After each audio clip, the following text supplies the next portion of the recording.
So, we got started a little late. It's okay. What did you do today? Really late. Well, I went to work and hung out with some homies, and then I came to hang out with my other homies. About all I got. It's better than you said earlier. We're your friends. Y'all are my friends. Now on the camera, we're homies. The camera's running now. Get off the camera, you're fucking trash. So, you just joined this band, right? In April. Here, you already got a... Is it an EP or a full album? It is a 6-track EP. It's about 23 minutes. Who'd you guys record with? Ourselves. Really? We played with ourselves this time. I played myself. Yeah, we tracked it all at our individual home studios, whatever you want to call it, and then we had Connor Eibling from Hollywood Studios / Hollywood Records mix and master it, along with Andrews Inc. I would like to record our own stuff. That would be ideal. It's just so much more control that way.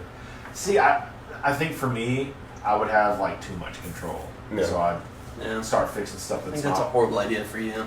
Yeah, I'd start, and Every especially song. I think Jameson too. Yeah. We'd end up fixing stuff that didn't need to be fixed. Every song would take 10 days. You'd never get to finished. just track guitar. Well, Now, how did you guys stop?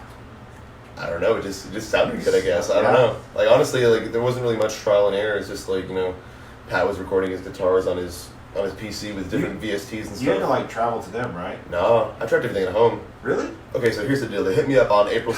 They hit me up April 7th. They're like, "Hey, we saw you online. We want to try you out. Here's all the songs in the EP." I'm like, "Okay, sick." Yeah. And then literally the next day, I actually had him a turnaround on a song. I was inspired. I was like, "Ooh, I'm gonna do this." Had him a song, and then I had the EP back to them in full about April 15th. Damn. Yeah, dude, honestly, it was fucking cool, man. So, you give them back, it was old songs? An old EP? Or No, this is all new material. so you wrote 7 songs 6. Well, 5, because the one of them was interlude. and then just turned it back in 7 days? Roughly. Damn. Actually, no, you know what? I probably got the dates wrong because I'm an idiot. It was 12 days. If it's anything less than 3 months, that's pretty cool. Well, I mean, they were writing from November until March, and then they started playing with the pre-pro, and then they hit me up. So it was they had their stuff already figured out. So it was just a matter of having the right person come in and just knock it all out. Okay. And whenever so I don't know how much y'all know about the history of the band. The band was a thing. I've never heard of them until you joined them. All right, so TLDR, the band was a thing 10 years ago. They put out this album, Proprioception. 10 years ago? 2009. Or 2010. It's October 2010 they put out the album. Yeah. And anyways, we're doing a 10-year tour for that next year, blah, blah, blah, whatever. But they came back because they just had this crazy cult following. This album dropped. They had no traction whatsoever. It was not a popular album, but had amassed this cult following over time. And then the next thing you know, just bam, there was Pat, the one OG member we have in the band, he tried contacting all the old members, and they're just nah, fam. So it was kind of on them. So it was up to him to make it happen by himself, and then that's why he hit up everyone who's in the band now. So technically, there's only one original member. Right. But the way we see it, this isn't a revival. This is the next So chapter. where's the hometown for the band? It was Detroit. Detroit? Yeah. Oh damn. Is That's that up there? Yeah. Everyone else from up there? No, Hunter's from Connecticut. I'm from here, obviously in Dallas. Drummer's from Colorado. The bass player is from Indianapolis. Shit, you guys are scattered. Yeah. And So how do you guys just do everything online, I guess? Yeah. What do you do for rehearsals to get together before a tour? Well, they're going to get together 3 days before the tour, and I'm flying in the day before the tour. Mm-hmm. But the only other time we've practiced otherwise was in the middle of July. And that was for 3 days. Yeah, I remember you going off and going up there. I didn't know I thought you were recording up there. No, it's really going to be a matter of just making sure that everyone has their shit together on the individual level. I remember at sorry, go on. Oh, I was going to say, as long as everyone has their shit together on individual level, it's going to make all the difference, really. Yeah. But what were we going to say? I was going to say, I remember at Tomcats, you had a few drinks and you told me you were joining the band. And I wanted to tell Ethan about it, but I was I couldn't even remember the band name. Because I had been drinking too. Was that the Hunt the Dinosaur show? I think so. That was a bad fucking night for me. I couldn't even tell Ethan because I was drunk too and I didn't remember the band. I was I got nothing to tell you. It's okay. I was because I even told him, I was yeah, he just joined this band. I don't know. Apparently they were big 10 years ago. I don't remember the name. It's weird. It's one of those bands where the people, there's been like out of all the people I've told, it's been pretty split. It's either they have no fucking idea who the band is, or they're like, holy fuck, I'm so stoked. And it's just like, really? Yeah, like I said, I've never heard of them until you joined. Here's another little fun tidbit about it. Like when I joined, it's like I didn't really. I've always known of them, because they have this pretty iconic artwork for that album. And like I remember being in graphic design class like when the album released, like back in like 2010, and I was like, holy fuck, that's really cool. I'm gonna listen to it one day. And of course, I never did until they hit me up. So it was just. Yeah. So how'd they find you? Online. I think it was the one of the producers, Andrew Zink. Like I guess they were having some trouble with a vocalist position, and they asked Andrew from Hollow to say, hey, who do you recommend? And I was one of the 2 people that they recommended. Who's the other guy? I think it's my buddy Trey Watson, actually. Oh, I don't know if you know Trey Watson. I know that name. He's he's like a YouTube content creator, and he's been in some other bands. He's from Baltimore, I think. He does a lot of like anime intro covers and shit. It's pretty cool. So speaking of, like, he's a content creator. Would you call yourself a content creator? If I'm a content creator, I'm like the laziest fucking content creator. Well, I know, creator. But you had, was the first one the sneeze video, sneeze into a scream or whatever it was? That was like... 'Cause that's like the first one that like really popped off, right? That was the video that popped off. Yeah. And it's still funny because there was no actual intention for that to pop off. Right. It was literally stuck in traffic on the way home, and I was practicing vocals, and I sneezed, and then I had the dumb thought, hey, what if I like... fucking just like sneeze into a scream or whatever, and the next thing I know, I filmed that was the first take, like first try, and I'm like, fuck it, this is stupid, let's do it. I uploaded it. I got home, I made dinner, took a shower, did whatever, and the next thing you know, I get back online, and it already hit like 40K views like within the hour, and I'm like, what in the fuck? Do you know what was like the initial, like how it got all those views? Was it just the right person that shared it? Well, that's just it. There was like a whole bunch of people sharing it, right. And then all of a sudden, like one meme page shared it, and another one shared it, and then it kind of just snowballed. Like, I think now, like the one on my page is up to 700K views and like an assload of shares. But the thing is, it's been like ripped and like shared on like 3 or 4 other like Spanish like metal pages, it and then share it themselves. And some of those have gotten like millions. Some of them got millions of views too. Damn. So it's just like. Technically, the video itself has like 3 or 4 million views out there. Can you capitalize on any of that? No, at all. None of it means shit. I mean, if anything, like it ends up being one of those things where it's like people will see it and they're like, "Oh, you're that motherfucker." Yeah. That's really all it amounts to. I mean, like back in the day, like it. I mean, it helped. Like if it wasn't for that video, I don't think I would honestly be in the position I'm in. Like maybe it would have eventually built to this point. Yeah. But that's certainly snowballed it. Huh. Because I'm trying to think back. I knew you before that, I think, just by a little bit. I think I met you when you were in Design of Destiny. Yeah, that was right before, because I joined that band in 2014. Yeah. And then that video was like my old May of 2015. Played with you guys, I think. Soundings. It was one of your last shows. Yeah. Curtain Club. We played it was at Wits End, I think. No. I thought we played a show with y'all at Wits. Because they were playing... No, I'm pretty sure it was Curtain Club. Because you guys played... That's when we played... you weren't in the band then. It was Road... I think we had to play... What was that little stage at Curtain... Oh, Liquid Lounge. Yeah. Yes. We had to play that. And then I remember seeing you guys... Because I think I knew Rusty. Yeah. And then... I think me and you talked online or something like that. And then it just kind of... Like all the majority of DFW relationships... Just like... Facebook DFW groups and then play shows just together. In passing at shows. Because I mean, I've never really hung out with you before either. So it's like, what up? Finally. Yeah, exactly. Don't be hanging on. Absolutely. But yeah, I mean, it all came full circle for sure. Yeah. So, okay, so Design of Destiny. Mm-hmm. That's when I met you. Was that your first band? Because I know you used to play guitar and you had long hair and a chin strap. I used to have the chin strap. God. I mean, that was like my first band that I considered legit in some fashion. Like the first band that I felt was consistently playing shows. Right. The first band that consistently had merch, had some sort of presence. Because, I mean, whether they were failed projects or bands that played at least once, I was probably a part of like 5 different things prior to that. Okay. It was just a matter of having something finally. Did you start off playing guitar? Yeah, like back in like 2007, 2008. I remember you had like an Explorer. I saw your pictures you'd post. I had an Explorer, and then I upgraded to the Music Man, and then now I have like a Kiesel headless. Oh yeah, you have a broken guitar. It's not finished. It has no headstock. That's exactly what they. Kiesel guitars, headless guitars of the future, bro. Have you played one? No, I can't get into it. Don't say a word. I've never played a headless guitar. I know they're not the old fashioned style. No, I know. It's just they I'm a big guy, so it might look a little goofy on you, but I'm a tiny dude. Exactly. So it looks perfect on me. Like the guys in All That Is Flesh. Yeah, they all have headless. And I'm like, they all got broken ass guitars. But I've never played one. I have not played one. But yeah, I think on me it looked a little funky because all my guitars are baritone and huge. Yep. So fair enough. Yeah. Yeah, I'm sure they play great, but to me it's like aesthetics. I mean, for me it's just like there's no neck dive. They're way light. I think mine's like 6 pounds, if that. Maybe like 5. Yeah, my LTD is pretty fucking heavy, and then you have the telly, right?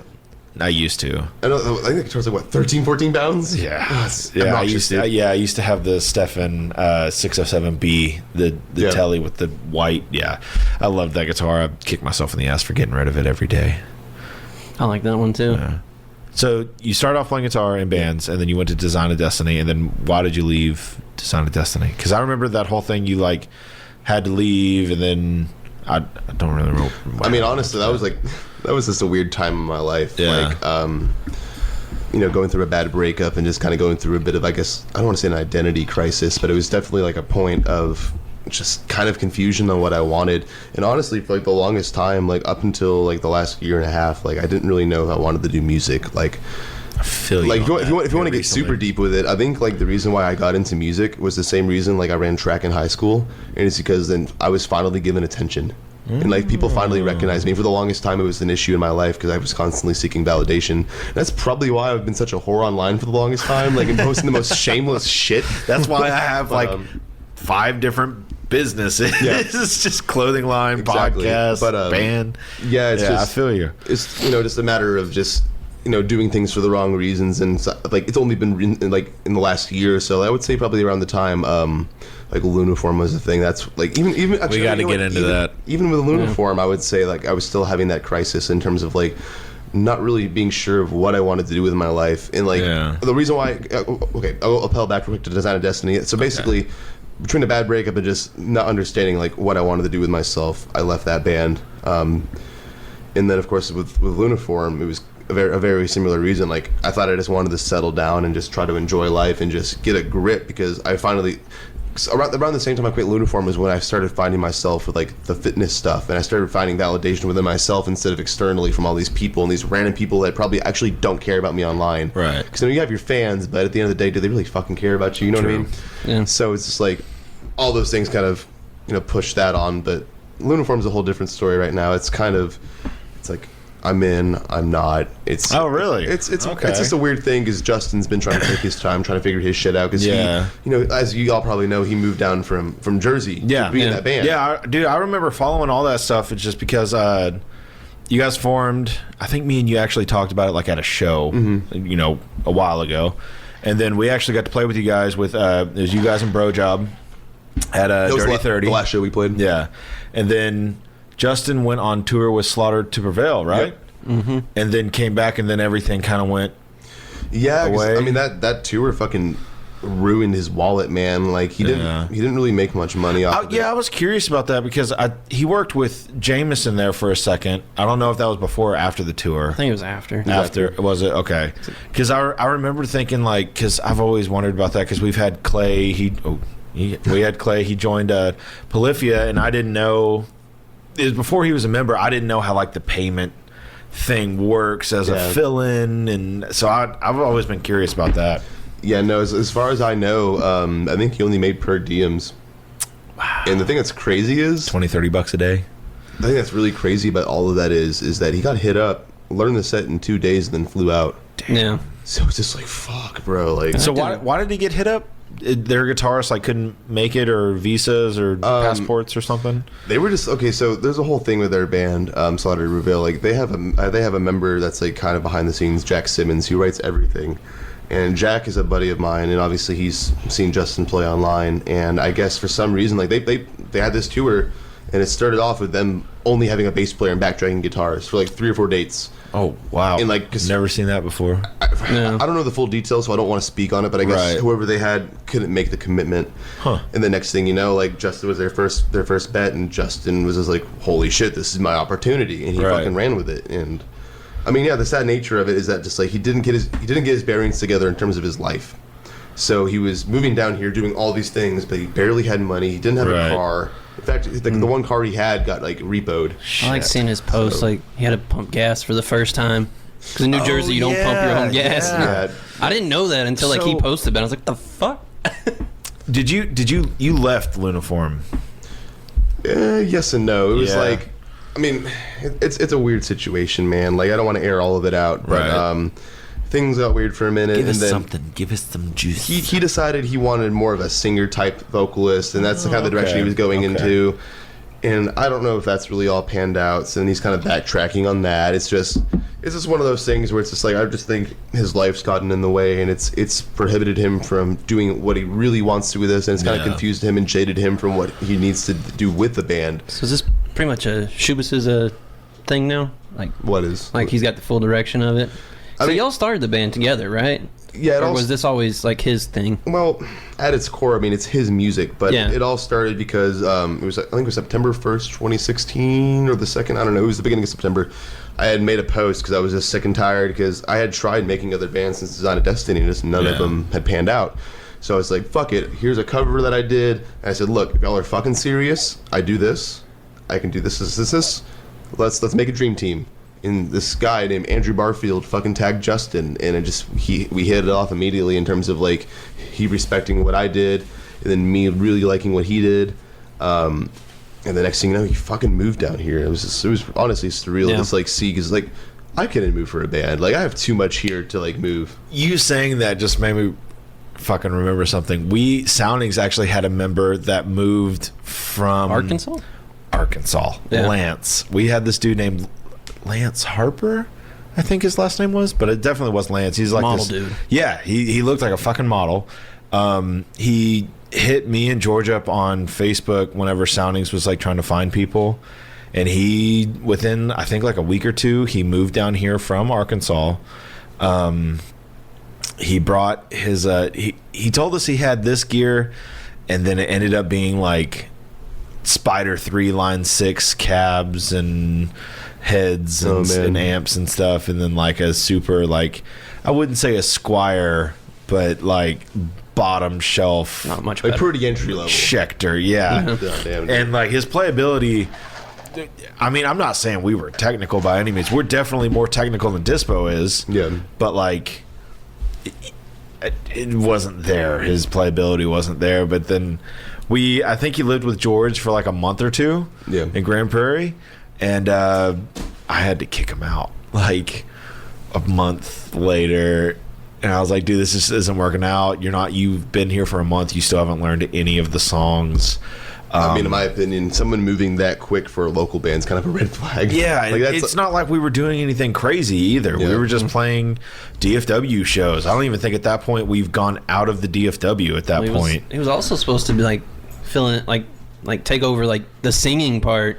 And he just was not that good of a singer. He wouldn't sing at all. I mean, it's admirable that he tried. Yeah. I mean, at the very least. Well, I wish I could have done something like that, but I could never like move off for a band. Yeah. Well, what he sent sounded What he sent sounded good, but it was like him doing like singing over a song. But like when you actually heard it in person, it's just kind of. Oh yeah, because back in the day they're like, oh yeah, it sounds just like Tyler Carter. That was everyone's thing. So we're like, fuck yeah, because we wanted to be like the next Woe Was Me. So. Yeah.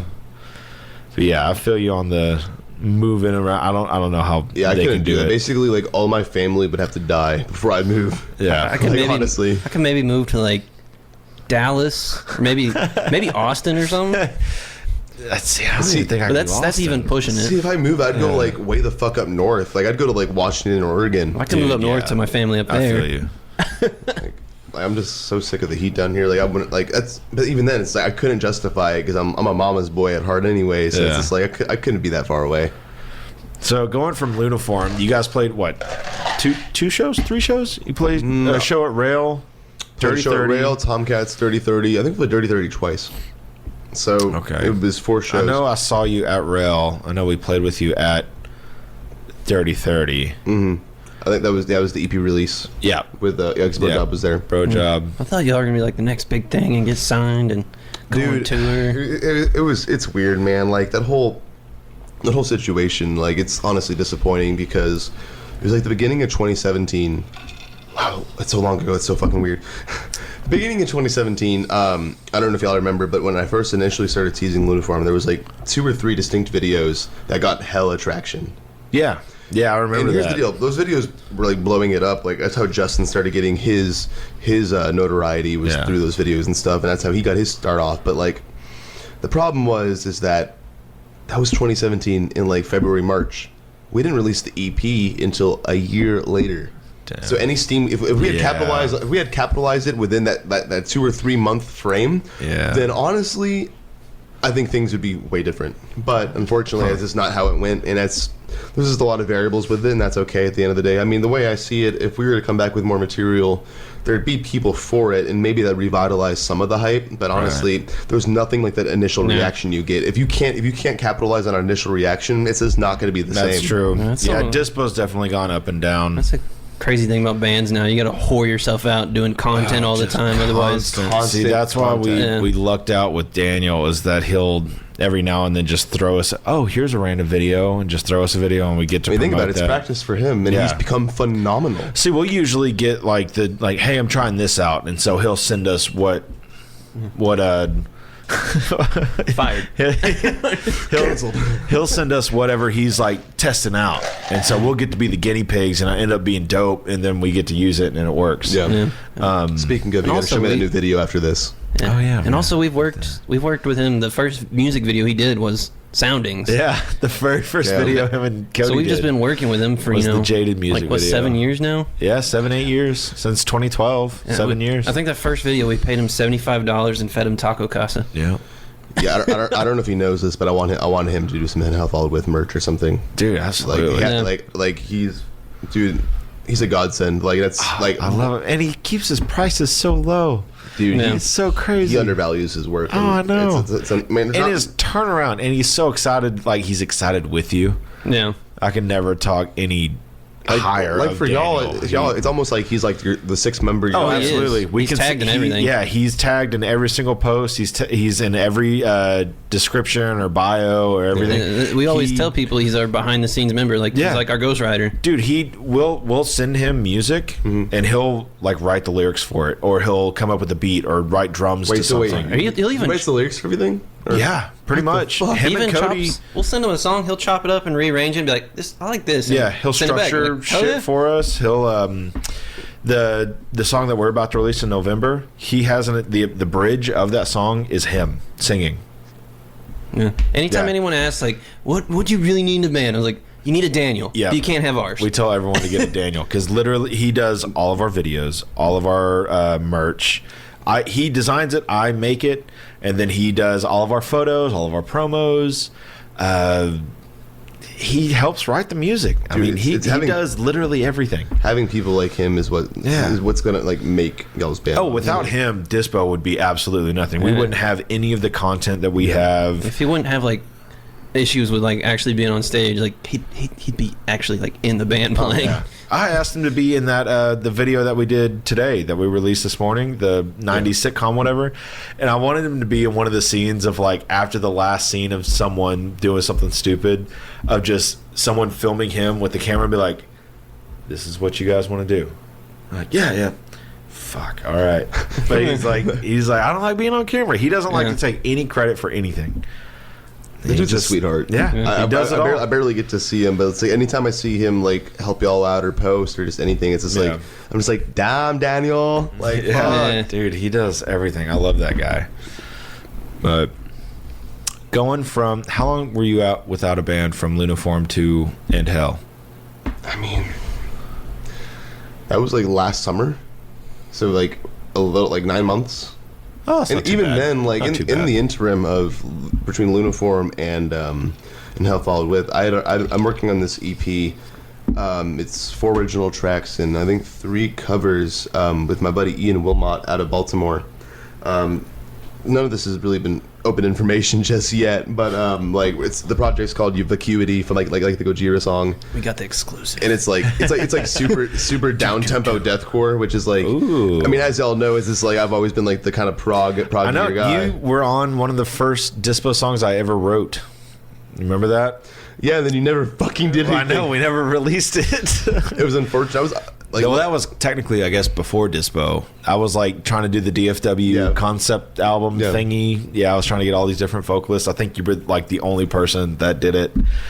And I think it was you and Dustin Thompson were the only people that actually sent in their stuff. Well, if you ever want me on a song, hit me up. Absolutely. We'd love to do that. We've been trying to find like a feature, but we just didn't know who we wanted to go with. Or like I could have had CJ, but then from Thy Art, and he $1,000. Like, fuck, could have had Adam from Oceano. I think he was like 400. Yeah. If you want to get some cool pictures, you can go. If you want to get some cool pictures, you can come guest vocal on November 15th at the Rail Club, where you can get tickets at dispositionstx.com. You get pictures with fire. God damn. That'd be cool. Anyways, this is a conversation for later, but if y'all decide you like wanted a Patty Cakes feature, it's there for you. Gotcha. Like, without a doubt. All it's going to cost is those fucking wings that you disappointed me with. I know. I'm kidding, dude. Really I've never even made wings, so... Wings can't be that difficult, right? Like, I'm a shit cook, but I feel like I can probably get through some wings. I'm a pretty good wing, but... Dispo has a personal chef now. We had a chef that moved up from Austin, our buddy Joe, and he lives with Taylor right now. And he just got out of culinary school, and he's a chef at AT&T Stadium. I have a one bedroom. He sleeps in my bed. At the foot of my bed. It's a dog? No, he really sleeps on the couch. Okay, fair enough. Yeah. God damn, dude. So let's see. Okay, I'm running out. The book. He's basically like the band's baby brother, because he's like a... He came out of nowhere, He's like 19. Shit. Because he just graduated high school last year. That's a good question. If you weren't in music, what would you be doing? I'd probably kill myself. No, I'm kidding. Honestly, I don't know, man. Like, if I'm gonna be like really, if I'm gonna like get real like personal about how I feel about myself, like I'm not really good at anything else. Like even with my job, like I've been in IT for 6 years, and I still feel like I'm stupid, and I'm like lacking so much. Like, I know enough to do my job well. Yeah. But like, if someone were really like, "Hey, you need to do this," like something above my head, I'd be like, "Oh, well, you're fucked, buddy." But have you tried unplugging it? I feel like it's a lot of my job is, hey, it's like I'll call them up like, so my records say you haven't rebooted in like 3 weeks, and it's just like it's fucking stupid. But I don't really know what else I would do. Like the only other thing I was ever good at was track, and the only reason why I didn't continue that is because I moved schools in high school, and they're like, oh, UIL is like, oh, you can't do track for a year. Are you from here? I have been born and raised, like the Louisville area. Yeah, I was born in Fort Worth and raised in the country, Peaster. Me too. Him too. Actually born We've in known each other since we were 4 years old. Went to the same elementary, middle school, and high school. Hell yeah, brother. Mm-hmm. Grew up team roping, hunting and fishing. You're a real country boy. Yeah. We're talking about taking your daughter like fishing in the morning. Yeah. That's country. Dude, we go fishing every weekend. I've never been. You've been fishing? Dude, I am like the least Texan. Dude, I'd live for like saltwater fishing. Yeah. I live for that shit, dude. Like, we're going next weekend to northern New Mexico. I'm going to go fly fishing and trout and all sorts. I'm going to grill the shit up right on the water. I took the same days off because I'm secretly going to be there, too. So your life is way more exciting than mine because, like after work for me and on the weekends for me, it's just like, I'm going to wake up, chug a bang, and play some video games. Dude, I do video games, too. I do Rocket League, like, every day. Oh, my God. Rocket League. I do Rocket League, like, every day. Lately, for me, it's been a lot of Borderlands 3. Apex Legends. I don't get into like the cool video games. I stick to like Halo 5 and Rocket League. Hey, I mean, do what you do best. Yep. You know, there's no shame in that. Yeah, if I'm not busy, I'm fucking going insane. So I'll do like a podcast or two a week. Fishing on the weekends with the kids. Then work Monday through Friday. Squeeze in a show here and there. Yeah, but you're content though, right? Yeah, exactly. Absolutely. That's all that fucking matters, man. Absolutely. I have a blast with everything that I'm doing, and so I can't really ask for anything more except for more money. That'd be nice. That's like the one stress in my fucking life is just like, no matter how much money I make, it's never enough. Dude, as soon as I get, like, I just got a raise at work, and I'm already planning on where that raise is about to go. Yeah. Like, okay, I'm going to get this thing now. I'd like to get a raise. Right. Like, if I could get like 100% raise, I might be happy. Raise. Taylor's worked at the same job since he was 18. Worked there for 9 years. Yeah. Damn, dude. Since we graduated high school. That's commitment. Yeah. It's called they pay me just enough to where I can't find another job that pays that well without college. I think they know that. Yeah. It's leverage for them, man. Yeah. That's how it goes. Let's go back to this. And It started late. My brain's all fucked up. so I wanted to find a new job, but everywhere I look, they want like a fucking master's for like, $15 an hour. And I'm So like, Jameson says, "Come on, we want spicy stuff. This isn't even mild. Shut If the fuck Taylor up." made the fucking wings that he promised, then we would have some spiciness." Jameson's always pushing us to get more edgy. That's why I told him he can have his own episode next week. yeah. So Oh, no. It's gonna be just him, not He's even only you. been on the podcast once, and we did like a full dispo one, and it's like unlistenable. It was almost 4 hours of us just yelling at each other, and it was like one of the first ones. I think it was like the Jesus second or Christ. third one. But I told him he can have his own episode next week, and it'll just be me and him, or you if you want to come.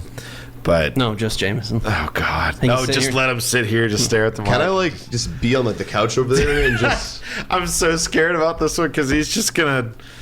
I don't know. He's always pushing us to talk about stuff that doesn't need to be talked about. Dude, he's like the devil on your shoulder. Worse than that. I don't know what he is. I'll talk about like edgy stuff, but I don't want to talk about edgy music stuff. Yeah, Because that's the industry we are currently trying to Yeah. make it in. That's just asking okay. for So trouble. speaking of, what is your opinion of the DFW scene? Because you were saying earlier before we started that you're like kind of out of touch. I don't know. It's like Like, what do you see from the outside? From like we're in like probably 100 DFW groups together. I just see a lot of like really incessant bitching about nothing. But then it's just like those people never like go to shows, or if they do, it's just like they say all these things and then never say it at the shows. And it's kind of comical to me because I know there's even people who like will talk mess on me, who will come up to me at shows and be like, "Hey, bro, Really? dude," all the fucking time. It's just like, I mean, it is what it is. That happens 'cause- to us. We have a couple bands that they have never had anything good to say about us, but as soon as they see us walk in the venue, if we're playing a show together, so I'm like, "What's up, man?" I mean, What the fuck? I've been at, Are I've, you serious? I've been at shows even recently where like I've seen someone like literally point at like their group of friends and like laugh about something, and then they come up to me later.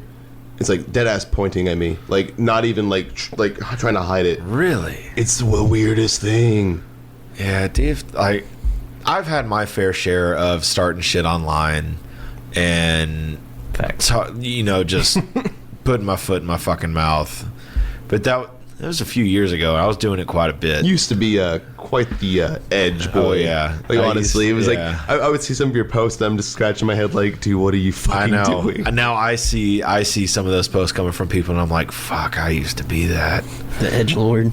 I think you have like a well balanced way of doing it now. It's just Yeah, like it's enough to poke, but not like Yeah, fucking puncture the. I've written out a lot of stuff, and I'm like, what's going to be the But that's point of good this? that you have that filter now where Yeah. you're kind of second guessing it, you know? Yeah, I mean, there's been so many. Like, I'll be in the band chat and they have to like talk me off a cliff. I'm like, no, fuck this. I'm gonna fucking. No.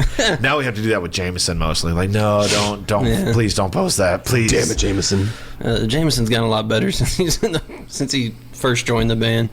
He just James asks, whom does Andrew main in Apex though? Mostly Bloodhounder. I don't fucking Bloodhound. Yes, that character, that person. sounds like me. Jameson said spicy doesn't always have to be shit talking. Well, if you want to elaborate on what you want from us, What do you want us to say? Or maybe you can do your spicy on your own episode. It's true. He's going to have call, his own man. episode. I'm looking forward to that episode. I just want to put that out there into the air that I'm like now That's very true. curious about the future. Okay, so do you know James Caleb Carlton? a little bit. So Like, we're buddies. we've known him since Rise of the Buried days. Yeah. So it was a fucking hot minute. Dude, yeah. He was friends with our old drummer, Bames. And yeah, he said that no one was edgier than him, and I agree because I'm pretty sure I deleted you at one point because some of the fucking posts he was making. I was like, "Fuck, I can't deal with this," because like I have to delete a lot of people that say crazy shit because I want to jump on there and add Yeah. to it. I mean, I will say it because he already knows how I feel about it. He's King Contrarian, but I fucking love it. It's great to watch. Who? Which one? James. Oh yeah. Mr. Caleb Carlton. It's fun, it's Yeah. fun to watch, and I think he means well overall. Yeah. You know, which I think he's very misunderstood. I think I might have deleted him because I haven't heard from him in forever. Really? Well, maybe you should re-add him because he's an all right guy. Yeah, he's watching our podcast. He's watching our podcast, Yeah. bro.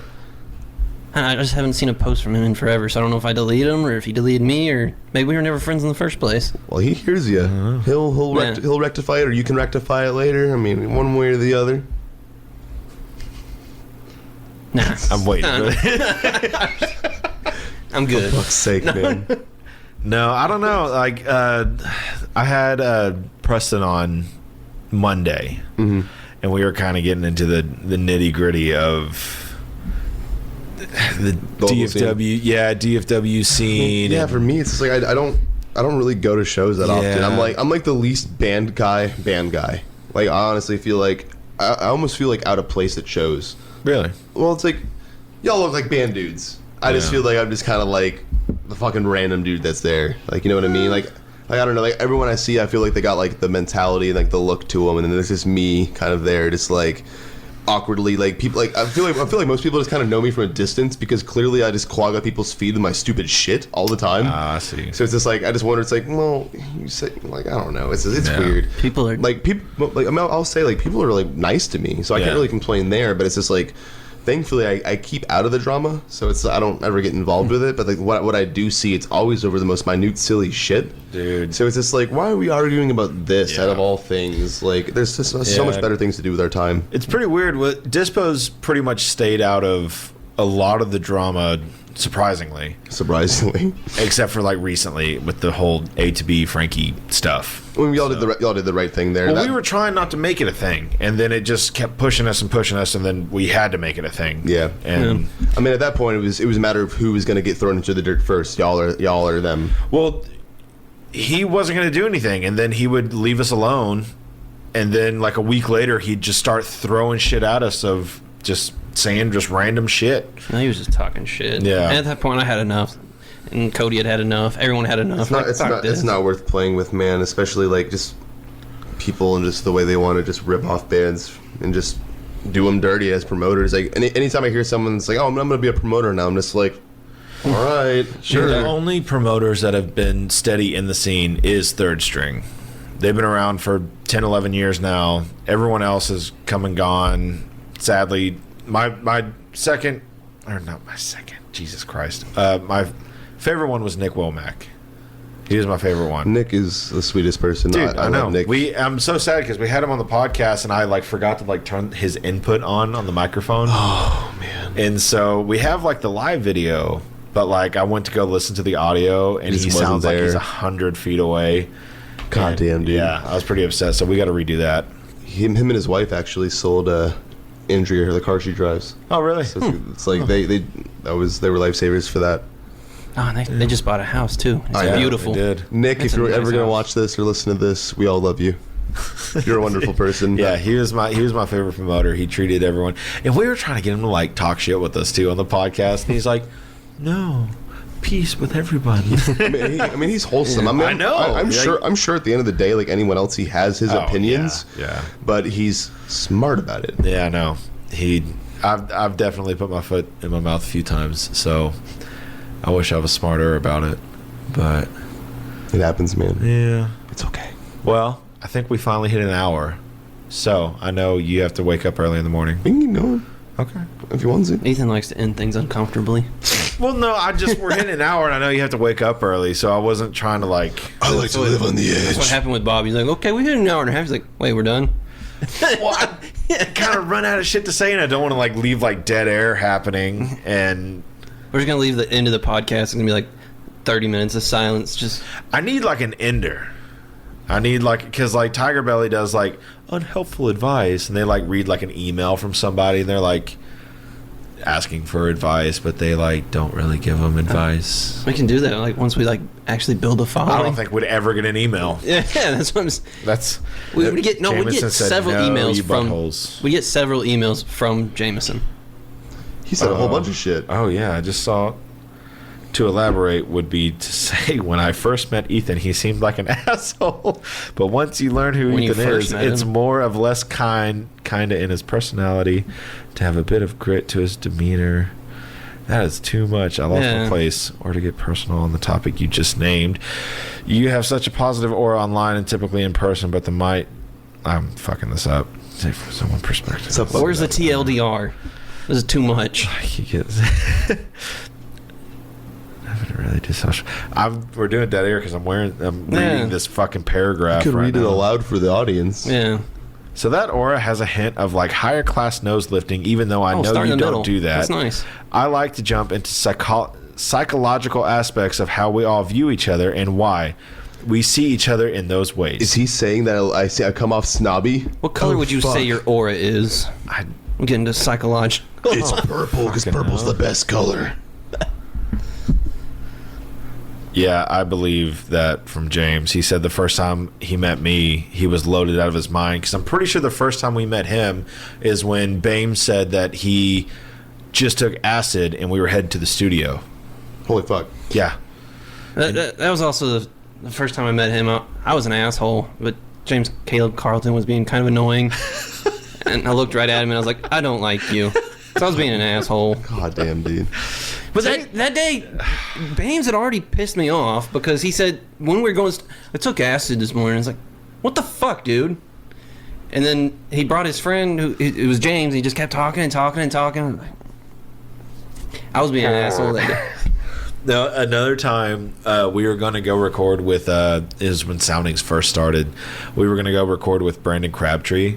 We were going to record our first song. And we were bringing that drummer, Brandon Ames, and we stopped at In-N-Out. And this had to be 2011, 2012, probably 2011. God damn. And we were headed to the studio, and we stopped at In-N-Out. We were all eating outside. He goes, just randomly, I don't know what everyone's talking about. We're like, what? He goes, I ate meth, and it's the same as injecting it. Jesus fuck. Oh, we're headed to the studio. Okay, this is going to be a great time. But he had the best stories. Like, his stories were fantastic. He did have some pretty good stories. I think we just sit in our living room. Yeah, and he just tell us stories. Yeah, we were like, all right, Bames, tell us a story. God damn. He needs to have a podcast. I don't even know where's he at anymore? He messaged me Really? like 2 weeks ago asking, I think, for a studio. If I Yeah. knew anyone that recorded or had a studio, I think. Yeah, I hadn't heard from him in forever. I think. Yeah. Yeah, I don't know. Drawing blanks. Yeah. We're from bumfuck Weatherford, or actually technically Peaster, but Weatherford's like the bigger town out west. We're from the village. Yeah.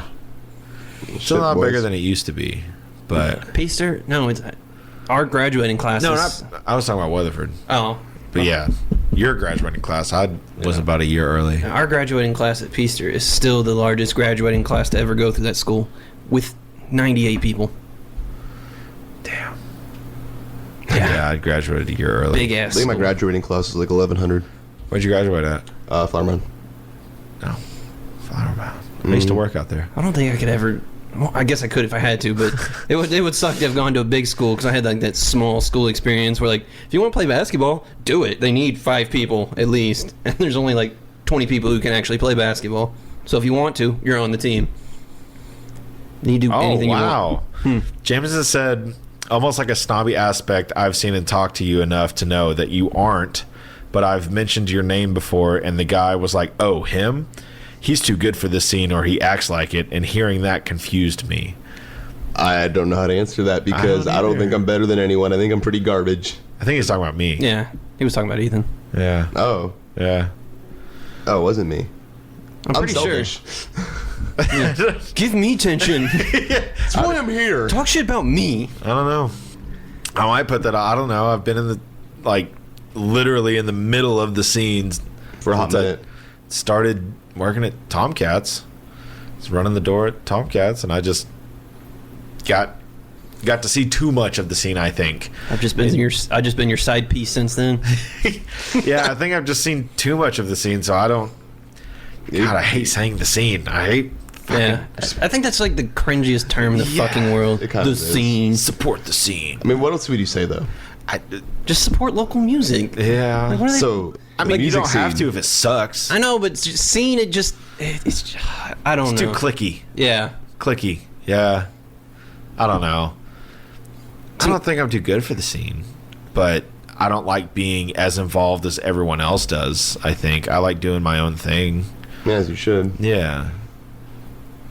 I don't want to have to adjust my life to like that's make why people want to. Because all the people say support your scene. They're like, they want you to just go to 20 shows a month. Like, it doesn't matter if the band suck. Yeah, it does. I'm not paying money to go to a show with bands I don't like. Not gonna do it. We got other things in my life going on. Jameson asks, so would you say your experience in the scene is something you carry with you when you are out and about in shows? Nah. Not really. I'm more focused on why I'm at the show. If I'm playing, then my main focus is playing. Yeah. But if I'm just like at a show, my main focus is to hang out with my friends that I probably haven't seen in a while.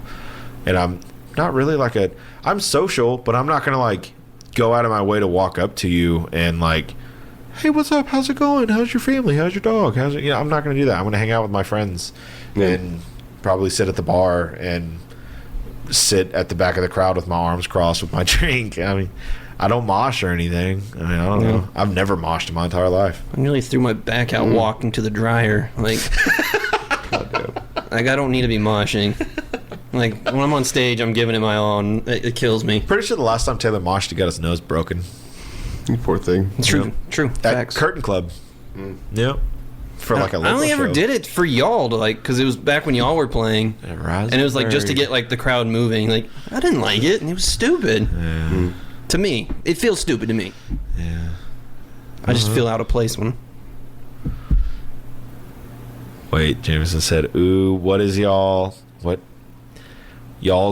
opinion on bands wanting non-organic growth versus organic growth? I hate that shit. I don't even know what that means. Okay. He's talking about people paying for. So we've noticed the past few months of other bands that are like in our genre and stuff. They are clearly paying for views and you can see that so much on because like you'll notice they have like 70,000 views and only like 100 likes on the video. So, or if you like look at their like origin, they're all from like Russia or Middle East. A very specific video that I have in my head right now is, I'm not going to say who, but they had over 100,000 views on their music video that they released, I think like earlier this year or something. Over 100,000 views, and majority of them were laugh reacts from like India. That's so fucking weird. Yeah. And then they put it up on YouTube, I think a few months later, and like had 300 views for months. What's sad, a lot of the bands that are doing this, like, the content is actually good. Like, I know you wouldn't have get as many reacts or not, but why wouldn't you build it organically? There'd be one thing to have a following and then slightly inflate it Right. for the sake of numbers. That's assuming you already have that base following. I think we kind of did that with our Spotify because we tried out this ad thing. I think we did it for 2 songs. We did it for Imitator and Pitiful. And we tried it out. I think Cody found like a website, and I forgot how much we paid. It wasn't even like $50. It wasn't even that much, and it went up like a couple thousand views. They paid us the same, but yeah, we never did it again. Like we've tried to do the Facebook ads. Me and Taylor made the very bad mistake in the early Soundings days of paying for Facebook likes whenever that first became a thing. We paid for like what, 1,000? Yeah, and the website makes it. No, we paid for more than that because we went from like 1,000 to 8,000 overnight. Yeah, and then 6 months later they all went away. And it was funny because people were like, "How'd y'all do that?" And we just had to be like, "Marketing." Yeah, That's fucked. But the website's like actual likes. These are real likes from real people. Andrew's got a question now from Jameson. Can you read it? Yeah. Have you learned any big band secrets to how they gain traction or go about getting tours, things that aren't just grinding it out? I'm going to say no. Punisher. I haven't learned jack shit, especially as someone who's technically running their social media right now. The tours just come just because the name itself just has carried weight for so long, so it just kind of worked itself out, I guess. I don't really have any secrets because this is my first tour ever, so I don't got much for you there, buddy. I'm sorry. Just being honest. Yeah, what was it? Jameson from Fire from the Gods.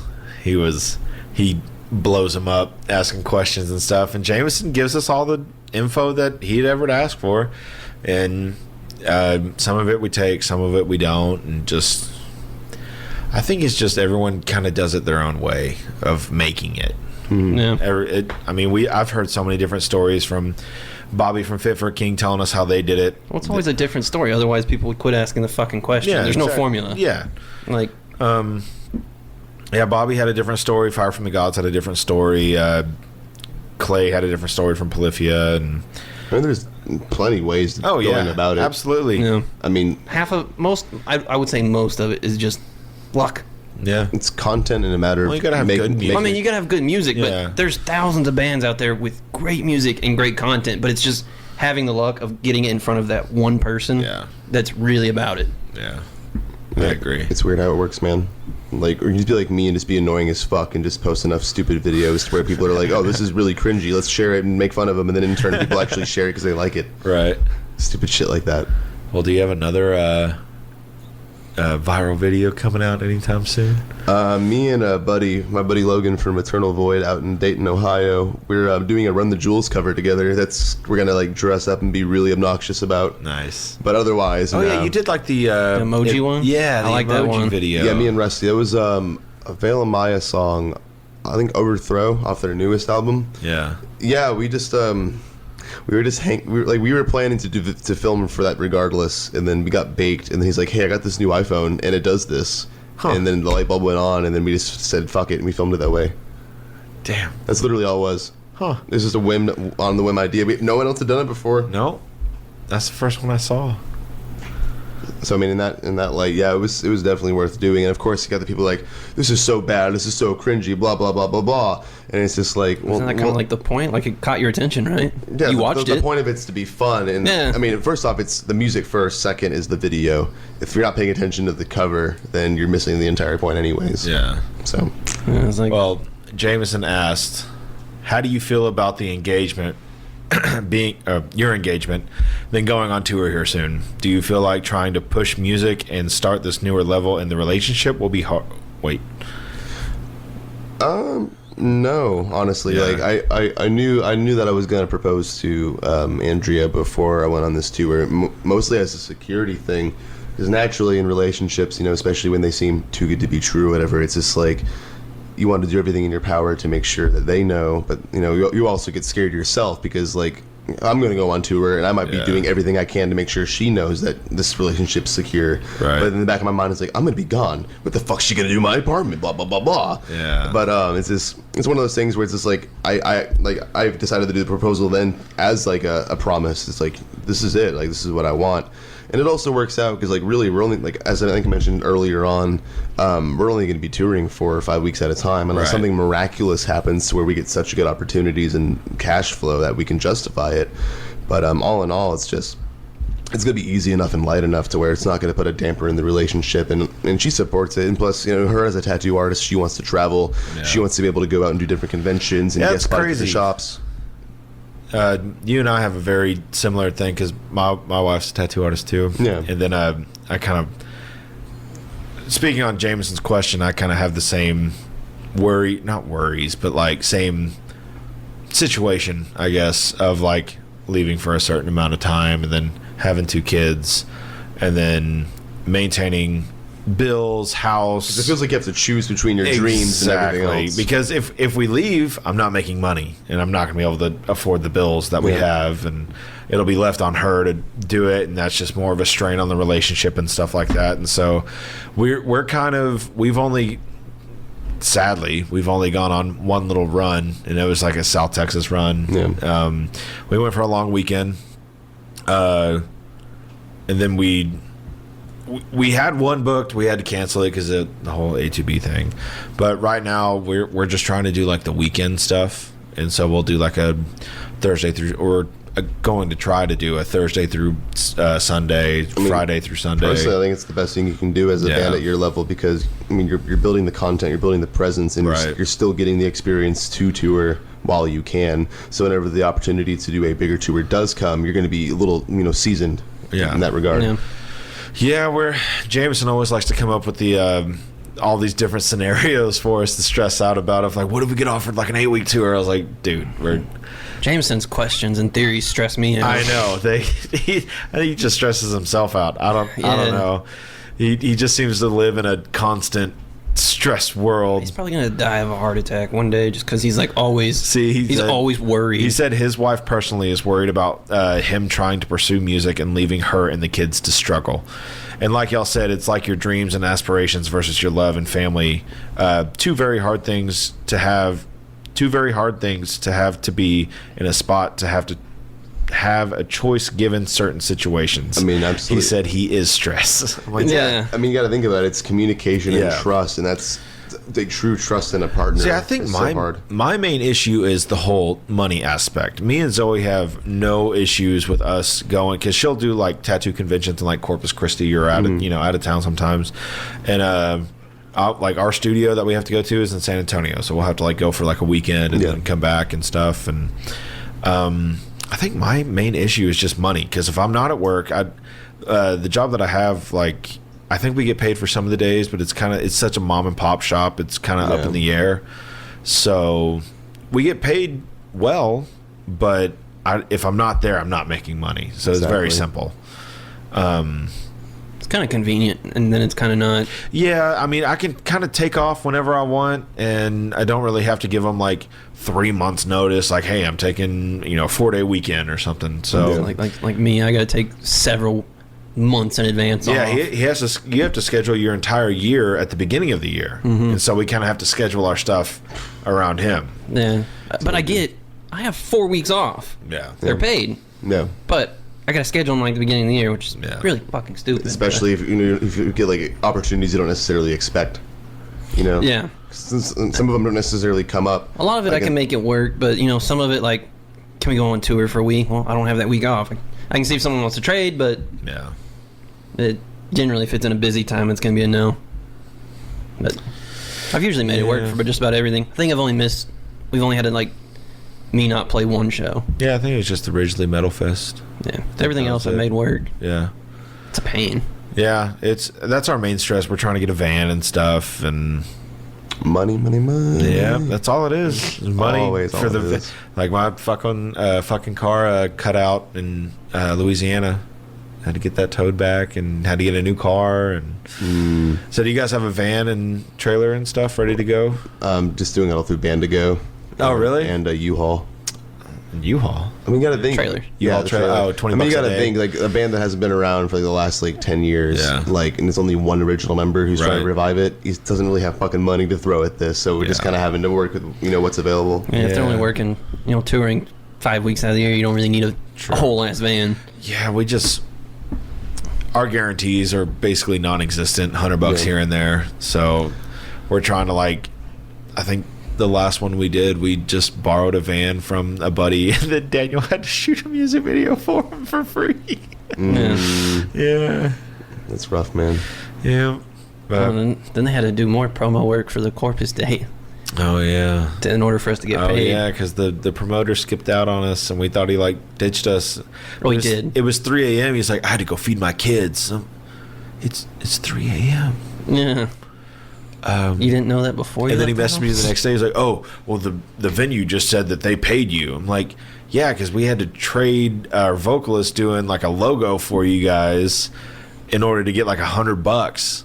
And you just didn't. No, I had your money. Yeah, Cody didn't even tell us that till we got back home. Yeah. I was like, well, fuck that. Yeah. Well, you got anything else? No, I don't. No? I thought you were talking to him. Plug all your stuff. So I'm in this little band called In Hell Followed With. We're going on tour October 18th to October 28th. I don't know how many people listening right now are on the East Coast, but come hang out if you are. Our EP, Chimerical Reality, just came out on September 20th. And if you haven't heard it, go check it out. Thanks. For ours. And if you want to see fire on a stage, come to our show November 15th at the Rail Club Live. You can get tickets dispositionstx.com. It's just those. It's just those on stage. So for a good podcast, should we blow out the candles together? Tickets are only $5. 1, 2, 3. Bye.